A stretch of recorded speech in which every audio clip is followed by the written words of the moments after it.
নমস্কার বন্ধুরা, রূপা রান্নাঘরে একটি নতুন রান্না ভিডিও সকল বন্ধুদেরকে অনেক অনেক ভালোবাসা দিয়ে স্বাগত জানাই। আজ আমি বন্ধুদেরকে ছোটো মাছ রান্না করব, সেটাই শেয়ার করব। দেখুন এখানে এই যে মাছ কেটে ধুয়ে নিয়েছি। ছোটো মাছের সাথে এক দুটো বড় মাছও রয়েছে, বড় সাইজের মাছ। মাছগুলিতে এখন পরিমাণ মতন নুন আর হলুদ মাখিয়ে নিব। খুব কম উপকরণ দিয়ে আমি রান্নাটি করব, খুব কম তেল মশলা দিয়ে।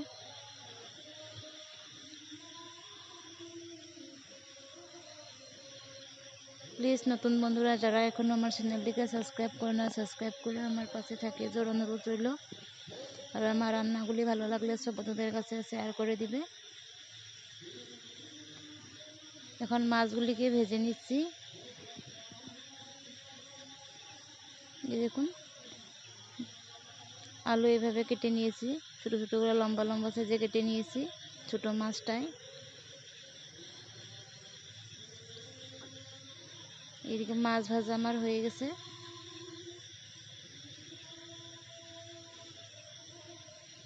লাল করে ভেজে নিয়েছি মাছগুলিকে, এখন তুলে নিব।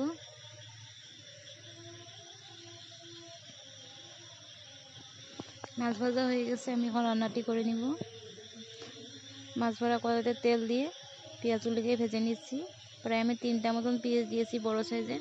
পেঁয়াজটা বেশি দিলে এই রান্নাটি খেতে ভালো লাগে।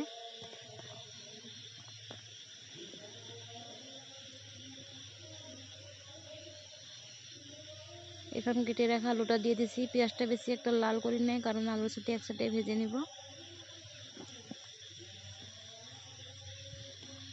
কার কার ছোটো মাছ খেতে ভালো লাগে বন্ধুরা কমেন্ট করে বলবে। আমার খুব ভালো লাগে, তবে আমার বর আর আমার মেয়ে খুব বেশি ভালোবাসে না ছোটো মাছ খেয়ে। মেয়েটি পছন্দই করে না ছোটো মাছ। পরিমাণ মতন নুন হলুদ দিয়ে দিচ্ছি।